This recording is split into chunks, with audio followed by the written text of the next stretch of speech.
Nabi SAW sebaliknya teman-teman melarang kita berdoa mengucapkan kalimat-kalimat yang berbau permohonan atau permintaan, sadar atau tidak sadar, yang buruk.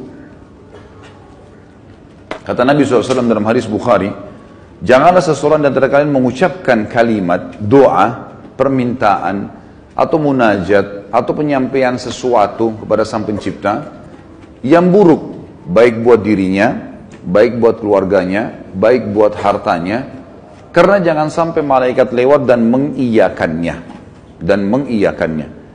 Misal, orang bertengkar suami istri, kemudian dia mengatakan, saya berharap tidak akan bersama sama kamu lagi. Dia nggak sadar kalimat ini bisa jadi doa. Walaupun dia dalam kondisi emosi. Tidak boleh orang, saya pernah sampaikan kalau masalah anak-anak, kamu nakal sekali. Atau mungkin dia ucapkan tentang rumahnya, kendaraannya, sial tempat ini. Panas, tidak beruntung tempat ini. Atau bahasa apalah. Doa-doa atau kalimat-kalimat yang terlantunkan seperti ini, yang akhirnya sama saja munajat, tapi buruk buat dia, buat keluarganya, buat tunggangannya, buat hartanya, namanya laknat. Namanya laknat. Sudah paham makna laknat? Mana suaranya? Berarti semua ucapan negatif untuk diri, untuk keluarga, untuk harta, namanya laknat. Dan ini hukumnya dosa besar. Tidak boleh melaknat diri sendiri, nggak boleh melaknat keluarga, nggak boleh melaknat harta. Dan laknat saya bilang tadi, masuk di dalamnya semua perkataan yang akhirnya berisi munajat, harapan, permintaan, tapi negatif. Ini nggak boleh. Dan ingat teman-teman, bukan cuma sekedar tidak boleh, Imam Adz-Dzahabi masukkan dalam dosa besar. Kita nggak boleh melaknat diri sendiri, nggak boleh melaknat juga orang lain, nggak boleh melaknat harta, nggak boleh melaknat benda, nggak boleh semuanya. Dan kita akan baca nanti ada hadis, ada seekor unta yang dilaknat oleh pemiliknya, maka Nabi SAW suruh penduduk Madinah Muslimin meninggalkan unta itu. Jangan ada yang sentuh lagi unta itu, karena sudah dilaknat oleh pemiliknya. Hanya karena pada saat pemiliknya nunggangi dia, kaki unta ini kesentuh batu, akhirnya dia hampir jatuh. Mungkin kalau kita naik mobil atau motor sekarang, tiba-tiba ada yang ugal-ugalan, lalu kita rem tiba-tiba. Kadang-kadang ada orang kalau kurang berzikir teman-teman, tidak biasa lisannya berzikir, yang keluar semua kata kotor nantinya. Tapi kalau orang biasa berzikir, oh subhanallah, Allahu Akbar, dia berzikir, lain. Itu positif, karena dia sudah terbiasa berzikir, maka keluar kalimat itu. Atau tabrakan tiba-tiba, na'udzubillah. Tapi kalau dia tidak biasa, maka otomatis keluar kalimat-kalimat yang tidak baik. Dan itu bisa jadi doa buat dia atau buat orang lain. Nah, kalau buruk, berarti namanya laknat. Dosa besar. Jelas ya? Ini judulnya. Judul dosa besar 39 adalah melaknat. Saya akan bacakan Imam Adz-Dzahabi mengangkat dalil-dalilnya teman-teman sekalian. Di antaranya adalah hadis riwayat Bukhari Muslim. Hadis yang sangat ringkas, pendek, padat sekali. Dan sebagian ulama mengatakan dari hadis ini sudah cukup sebenarnya setiap mukmin punya pengontrol dalam bermuamalah dengan dirinya atau orang lain. Pendek sekali bunyinya, kata Nabi SAW, la'nul mu'mini ka qatlihi. Melaknat seorang mukmin adalah seperti dosa membunuhnya. Seperti dosa membunuhnya. Jadi kalau kita lagi jengkel sama seseorang, selama dia muslim, kalau kita ucapkan kalimat itu, maka akan kena. Dalam sebuah hadis yang lain apa? Kalau seandainya ada orang melaknat orang lain, maka laknat itu akan naik ke langit. Kemudian tidak diterima di langit. Lalu Allah memerintahkan laknat itu, doa buruk tadi, kembali ke dunia. Kalau orang yang disebutkan padanya laknat berhak mendapatkannya, memang dia orang pelaku itu, maka akan kembali padanya. Tapi kalau tidak, maka akan kembali pada pengucapnya. Jadi pengucapan doa buruk bisa kembali kepada pengucapnya, kembali kepada kita, na'udzubillah. Kecuali keadaannya teman-teman, memang kita dibolehkan melaknatnya secara syar'i, seperti orang melaknat iblis, melaknat atau mengutuk orang-orang kafir yang sengaja memerangi kaum muslimin, seperti di kancah peperangan. Ada orang kemudian menyerang muslimin dan menyakiti muslimin, lalu kita mengatakan semoga Allah membinasakannya. Sama kan laknat itu. Tapi di sini babnya terbuka, pintunya terbuka, ya. Karena memang dibolehkan secara syar'i. Kalau orang hanya pelaku maksiat teman-teman, tidak boleh dilaknat. Apalagi kalau dasarnya orang ini orang mukmin yang tidak bermaksiat. Seperti pernah ada seorang yang berzina di zaman Nabi SAW lalu dirajam, dilempar batu. Lalu ada seorang sahabat berteriak mengatakan semoga Allah melaknatmu. Kenapa? Karena dia berzina. Dan memang nyata, kepergok, lagi dihukum. Berarti orang lagi buat maksiat kan? Sama kalau kita orang lagi mabuk misalnya di pinggir jalan. Tetap nggak boleh dilaknat teman-teman. Lebih baik kita ucapkan apa? Jangan kita bilang semoga Allah binasakanmu. Mudah-mudahan mobilmu tabrakan. Nah, ini nggak boleh kita ucap. Ya Allah berikan hidayah. Karena pengucapan ini laknat tadi. Kalau tidak kembali ke dia dan memang tidak akan kembali ke orang-orang ini. Kecuali tadi yang saya bilang orang yang dikhususkan.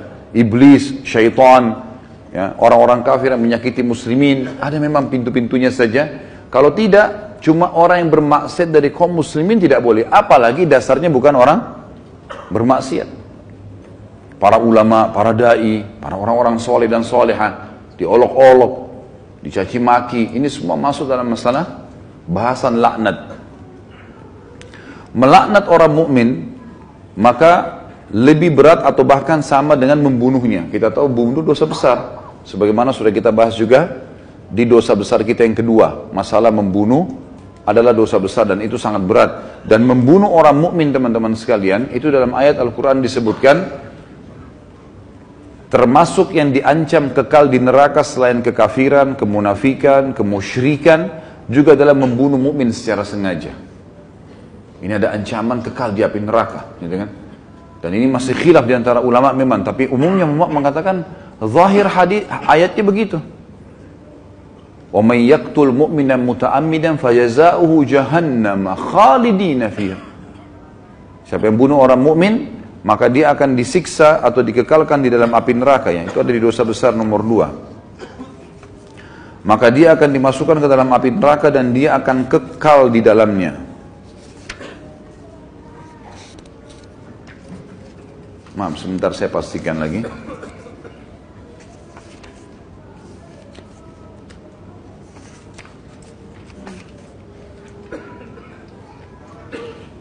Iya. Ayatnya dalam surah An-Nisa ayat 93, A'udzubillahi minasyaitonirrajim, wa may yaqtul mu'mina muta'ammidan fajaza'uhu jahannamu khalidan fiha wa ghadiballahu 'alaihi wa la'anahu wa 'adda lahu 'adzaban 'azima. Dan saya beristighfar tadi karena saya salah dalam membaca ayat, tapi ini ayat yang benar, An-Nisa 93, yang artinya barang siapa yang membunuh seorang mukmin dengan sengaja, maka balasannya neraka jahanam dan dia kekal di dalamnya. Dan Allah murka kepadanya dan melaknatnya serta menyediakan azab yang besar baginya. Ya. Sementara melaknat orang mukmin sama dengan membunuhnya. Hadis yang kedua, tadi hadis Bukhari Muslim, hadis yang kedua riwayat Imam Bukhari dan juga Imam Muslim menyebutkannya. Kata baginda Nabi SAW, sibabul muslimi fusuqun wa qitaluhu kufur. Mencaci maki seorang muslim adalah suatu kefasikan dan membunuhnya adalah suatu kekafiran. Di sini kalimat mencaci maki seorang muslim adalah sebuah kefasikan, maksudnya adalah caci maki masuk dalam laknat. Caci maki masuk dalam laknat. Misal seseorang punya pegawai, lalu dia mengatakan kamu bodoh. Kalimat bodoh ini, walaupun dia lagi salah, bukan itu sama doa buruk kan, laknat. Maka bisa kembali ke dia, bisa kembali ke dia, tapi pengucapnya walaupun orang itu layak mendapatkan kalimat bodoh, kembali ke dia kalimat itu, tapi laknat ini bisa kembali menjadi dosa besar bagi pengucapnya. Dan lebih baik jangan diucapkan. Lebih baik jangan diucapkan. Beda kalau kita menghardik perilaku.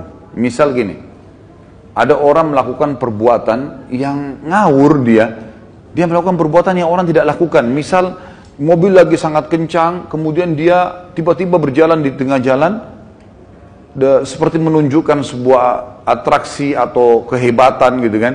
Lalu kita mengatakan perilakunya orang ini gila, perilaku, perbuatannya itu berbeda. Yang dimaksud laknat sini adalah masuk kepada individunya, karena perilakunya memang betul salah, gitu kan? Perilakunya salah. Kalau kamu terus melakukan perbuatan ini, seorang guru bilang sama muridnya, kamu bisa menjadi orang bodoh. Nggak masuk dalam laknat itu. Karena yang sedang dibahas apanya? Perilakunya. Perilaku beda, gitu kan? Kalau kamu terus saja seperti ini, telat datang di kantor, tidak mengerjakan pekerjaan, kamu tidak akan berprestasi. Kata-kata tidak berprestasi, buruk atau tidak? Buruk. Masuk semua dalam globalnya makna laknat, tapi tidak masuk di sini karena dia sedang menilai perbuatan memang yang sedang salah. Beda, gitu kan? Seseorang membersihkan rumah atau masjid masih kotor. Ini kenapa dibiarkan kotor? Kalau begini nanti orang akan menilai kamu buruk, menilai perbuatanmu buruk, bukan laknat itu. Jelas ya? Jadi yang kita maksud di sini adalah individunya. Mencaci maki di sini masuk di dalamnya adalah kefasikan dan membunuhnya adalah sebuah kekafiran. Kemudian dalam hadis Muslim dari Rasulullah SAW bahwasanya beliau bersabda di dalam hadis yang diriwayatkan Imam Muslim juga, la yakunu la'anu syufa'a wala syuhada yaumal qiyamah. Orang-orang yang gemar melaknat, lidahnya suka mengucapkan kata-kata buruk. Termasuk sini teman-teman ya, saya sering dengar orang bercanda sama temannya, ucapkan nama binatang, ya. Panggil nama binatang, panggil kata-kata buruk, ya. Kadang-kadang kalau ditanya apa itu, oh itu artinya ini, oh itu arti buruk semua. Walaupun dia cuma bercanda sama temannya. Di sini dikatakan orang yang suka melaknat, lisannya suka diucapkan kata-kata negatif begini untuk dirinya, untuk orang lain, untuk kendaraan, untuk tunggangan, harta dan seterusnya, tidak akan bisa memberi syafaat. Dan syafaat adalah pertolongan. Saya pernah tekankan teman-teman, syafaat itu akan didapatkan bagi kalau manusia biasa kayak kita, kalau timbangan amal kita sudah lolos. Kalau kita sudah ditimbang amal baik, amal buruk, lalu amal baik kita lebih banyak, maka kita akan bisa memberikan syafaat orang lain. Sebagian ulama mengatakan, sesuai dengan kadar lebihnya, pahalanya dia. Misal pahalanya 10.000, dosanya 100. Maka lebihnya, selisihnya dia bisa membantu orang sejumlah itu, tapi bukan diambil pahala dia, cuman kadarnya saja.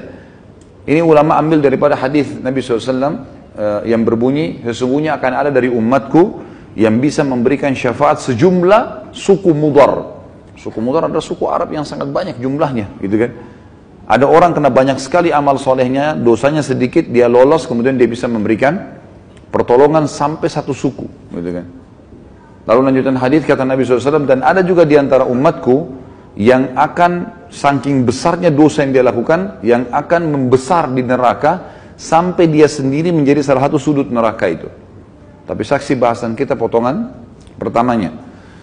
Orang yang suka melaknat teman-teman tidak boleh memberi syafaat. Sebagian ulama mengatakan syafaat di sini masuk dunia dan akhirat. Artinya kalau ada orang mau merekomendasikan orang lain, tidak layak dia bisa memberikan rekomendasi kalau dia sendiri suka melaknat, suka menghardik, suka mencaci maki, suka menyalahkan, ya, mendoakan yang buruk. Dan juga dia tidak akan menjadi saksi untuk umat-umat yang lain yang disampaikan risalah pada mereka pada hari kiamat, karena nanti kita akan menjadi saksi hari kiamat. Nanti dalam sebuah hadis dikatakan Nuh alaihissalam didatangkan oleh Allah di mahsyar bersama dengan kaumnya, lalu Allah tanya, hai Nuh, kau sudah sampaikan belum apa yang saya perintahkan? Kata Nuh, sudah ya Allah. Tanya kaumnya, apakah Nuh sudah dakwakan kalian? Enggak pernah Nuh datang kepada kami. Lalu kata Allah SWT kepada Nuh, siapa saksimu Nuh? Dia bilang Muhammad dan ke umatnya. Dipanggillah Nabi Muhammad SAW dengan kita semua memberikan syafaat, ya.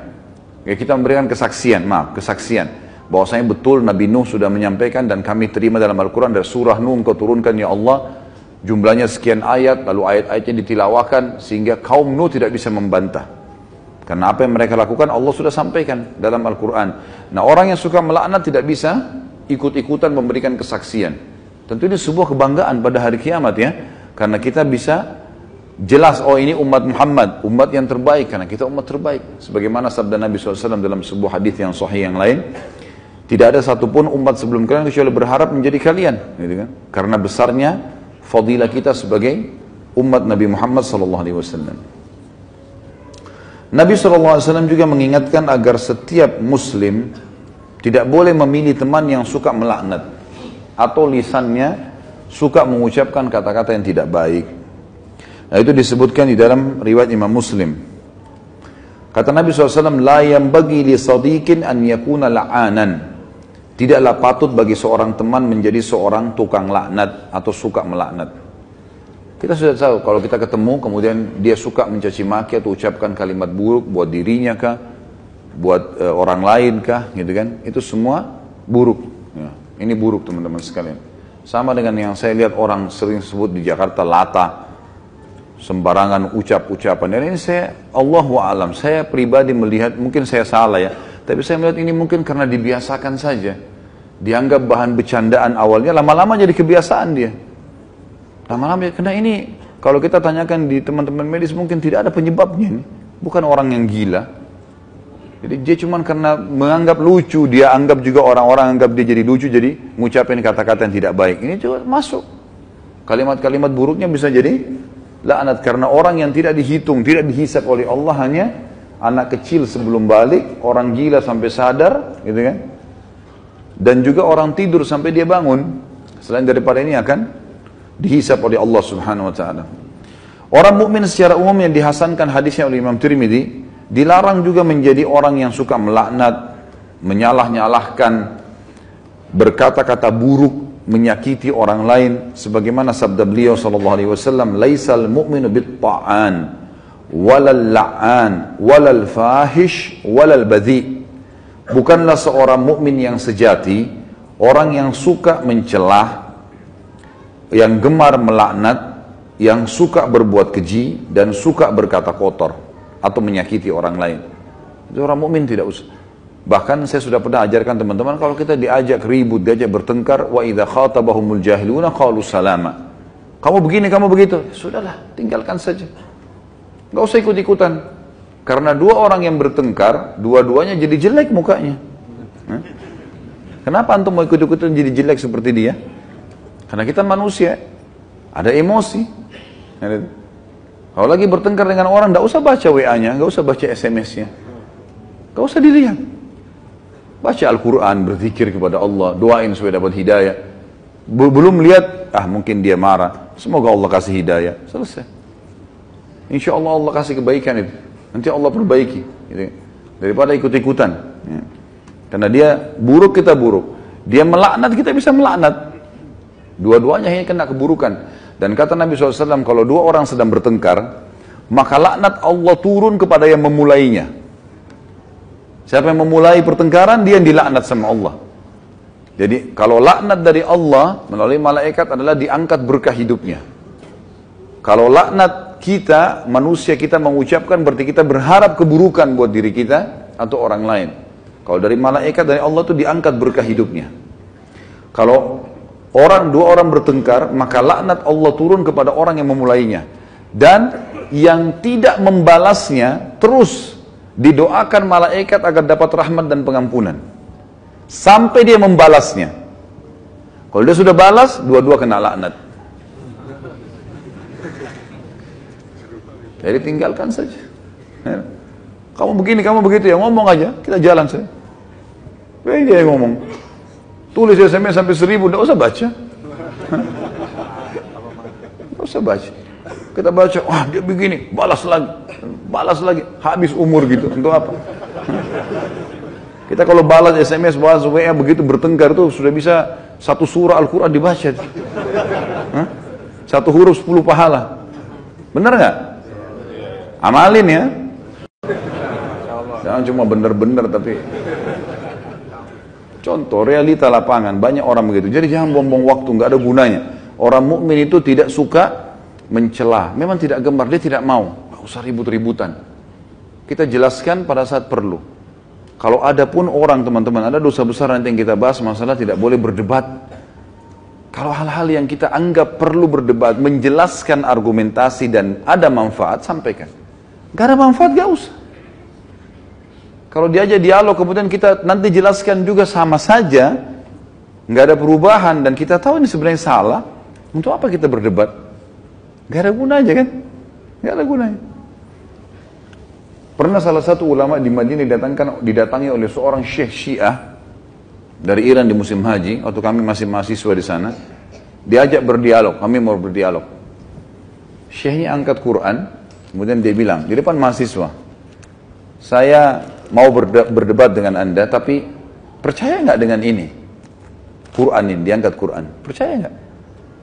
Quran ini Quran ahli sunnah, 30 juz. Qurannya mereka 49. Kata dia, tidak, saya tidak percaya. Kata Syekh, saya tidak mau berdebat. Lalu rujukannya apa nanti? Nggak ada gunanya. Macam-macam mereka ucapkan, oh penakut, oh begini. Ngomong aja, silakan. Ukir kata-katamu sepanjang mungkin, tidak masalah. Hah? Tulis silakan sampai capek. Malaikat juga catat kan. Dan kalau laknat itu, doa itu tidak layak untuk orang itu, kembali ke siapa? Ke dirinya sendiri. Kamu bodoh, kamu begini. Dia sedang bilang, ya Allah jadikan saya bodoh, ya Allah jadikan saya begini, jadikan saya sial. Na'udzubillah. Hah? Paham ya? Alhamdulillah. Amalkan. Kemudian sabda Nabi SAW juga sama ya teman-temannya. Tidak boleh gemar mencela, tidak boleh gemar melaknat, tidak usah suka berbuat keji. Berbuat keji itu suka iseng, ganggu orang. Itu perbuatan keji. Sengaja pukul, sengaja sembunyiin barangnya orang. Jangan dijadikan bercanda ini teman-teman. Hah? Maaf, sengaja buang angin, ganggu temannya. Nah, iya. Kemarin orang nanya di bahasan saya di Bulughul Maram, Ustadz bagaimana saya ini suka tidak bisa tahan diri, selalu keluar angin. Bagaimana hukumnya? Boleh nggak tahan kalau saya lagi sholat? Saya bilang sebelum saya jawab saya bilang gini, ini adalah sebuah hal yang dibiasakan. Coba kalau antum biasakan teman-teman tidak buang angin sembarangan. Maaf saya bahasakan ini, antum tidak akan terbiasa di depannya orang. Bahkan subhanallah kita akan melepaskan angin itu di tempatnya saja, di WC. Yang lainnya tidak pernah. Ada orang enggak, bercanda. Pegang kuping temannya, bunyi kentutnya. Oh iya, bercanda dia mau buat temannya ketawa. Duduk sama istrinya, istri dikentutin sama dia. Kenapa ini?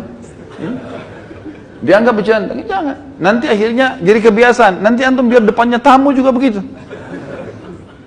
Dia nggak bisa tahan, gitu kan? Saya pernah menghadiri, mengunjung rumah orang gitu. Jadi tuan rumahnya duduk sambil ngobrol sambil kentut gitu. Saya duduk di situ, entah ya, bagi saya sesuatu yang aneh. Kenapa harus ada ini? Kan, subhanallah secara fitrah ada hal-hal yang Allah buat kita tidak suka itu, ya, tidak suka orang ngupil, orang apalah. Muangin angin itu, apalah, itu orang sembunyikan barang-barangnya orang lain. Sebenarnya fitrahnya orang tidak suka. Cuma syaitan kemas seakan-akan itu lucu sehingga dijadikan bahan bercandaan. Jadi ini semua harus diulang, harus diulang. Ini sama dengan istilah tadi dikatakan fahish. Fahish itu suka berbuat keji, iseng. Nabi mengatakan orang mukmin tidak boleh begitu. Dan bazi itu suka berkata kotor. Ya.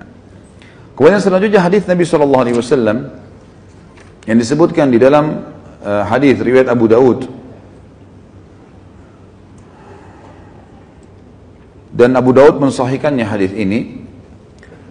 Rasulullah SAW bersabda, innal abda idza la'ana syai'an sa'idatil la'natu ila as-sama'i fatughlaqu abwabus sama'i dunaha thumma tahibtu ila al-ard fatughlaqu abwabuha dunaha thumma ta'khudhu yaminan wa shimalan fa idza lam tajid masagan raja'at ila alladhi lu'ina in kana ahlan lidzalik wa illa raja'at ila qailiha.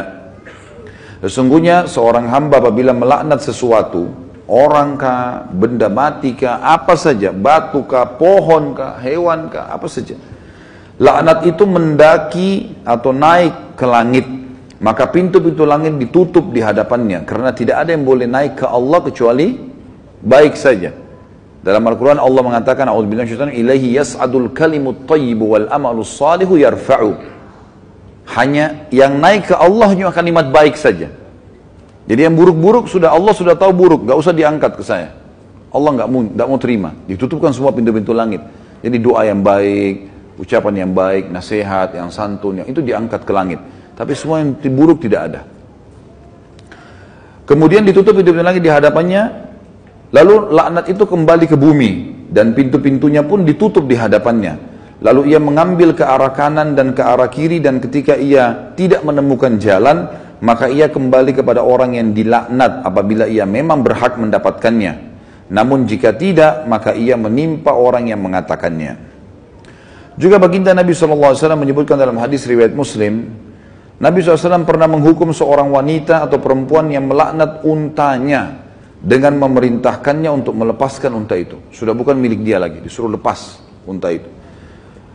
Imran ibn Husain berkata, "Bainama Rasulullah sallallahu alaihi wasallam fi ba'di asfarihi wa imra'atun minal ansari ala naqah fadarijat fala'anatha fasami'a dzalika Rasulullah sallallahu alaihi wasallam faqala khudhu ma 'alaiha wa da'uha fa innaha mal'unah."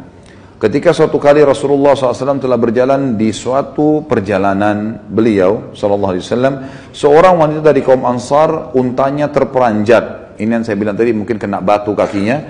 Maka perempuan itu tiba-tiba melaknatnya. Tapi tidak disebutkan lafaz apa yang diucapkan ya. Bisa kalimat laknat atau bisa yang lainnya. Dan itu didengar oleh Rasulullah SAW. Maka beliau bersabda, ambillah sesuatu yang ada di atasnya, di atas unta ini, dan biarkan, lepaskan dia, karena ia sudah dilaknat. Ia sudah dilaknat. Bayangkan ya, unta miliknya orang loh ini. Dia laknat untanya sendiri, Nabi suruh turunkan barang-barangnya, orangnya juga turun, untanya lepasin. Karena unta itu sudah dilaknat. Artinya ada doa buruk padanya. Ada doa buruk padanya. Hati-hati teman-teman, ini banyak orang ucapin kata-kata yang tidak sadar. Saya tidak mau punya anak lagi dari kamu.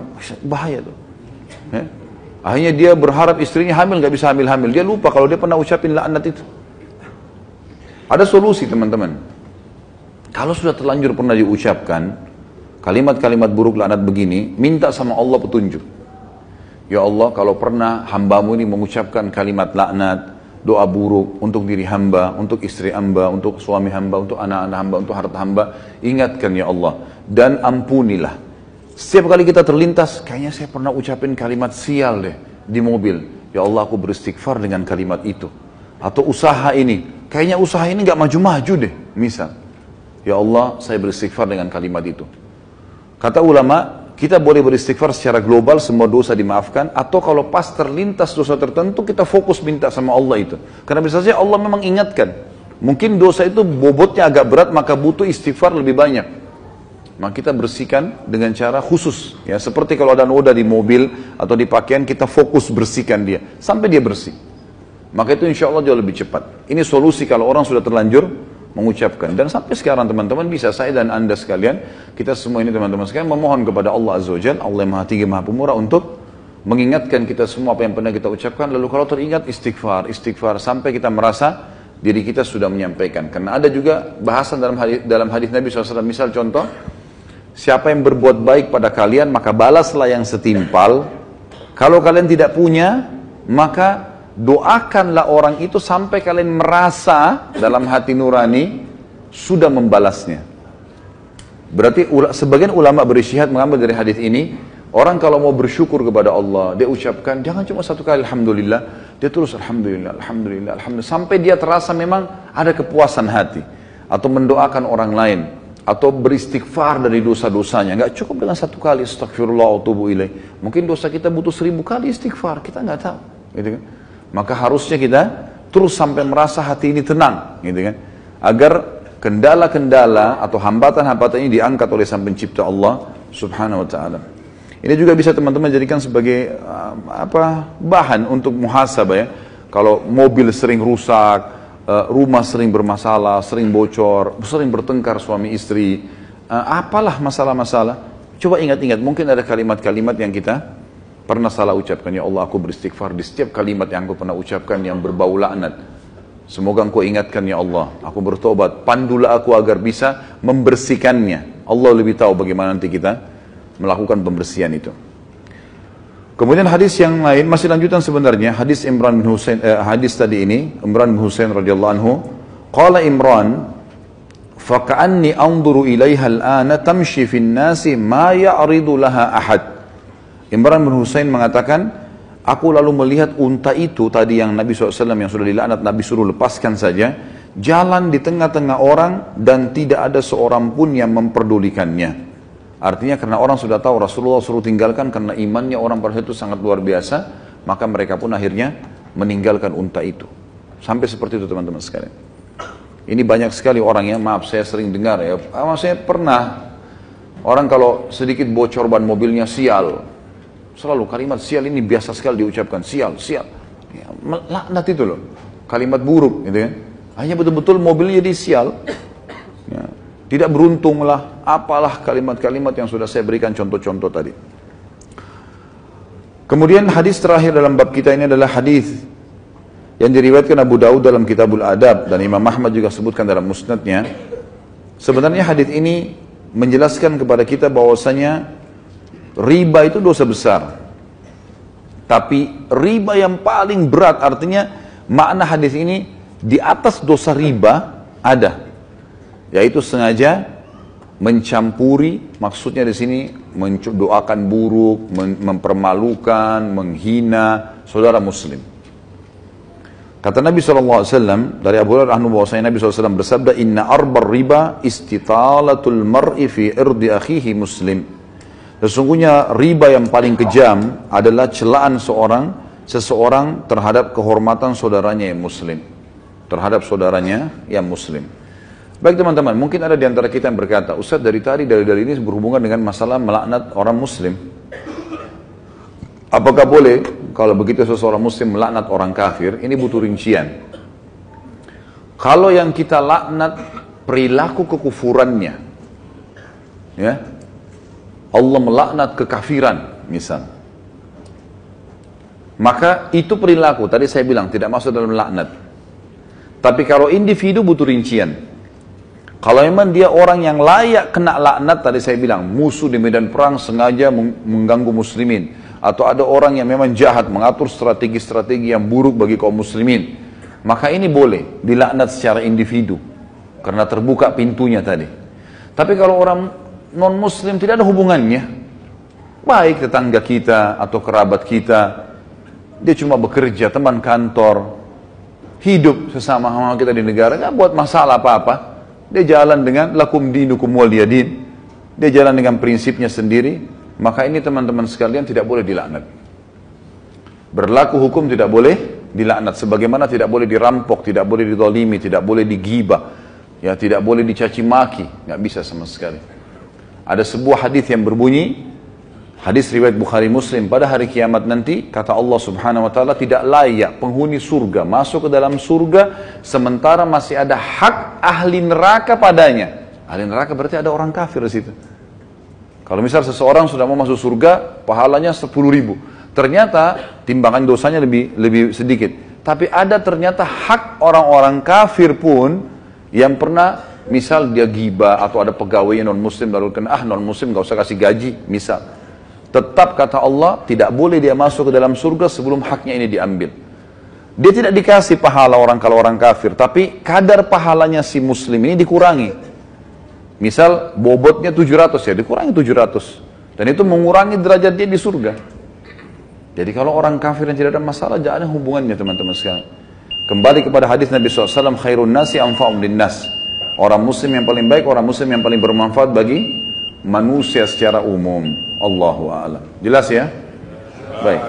Subhanakallahumma bihamdika asyhadu an la ilaha illallah astaghfirullah wa atubu ilaik. Wassalamualaikum warahmatullahi wabarakatuh.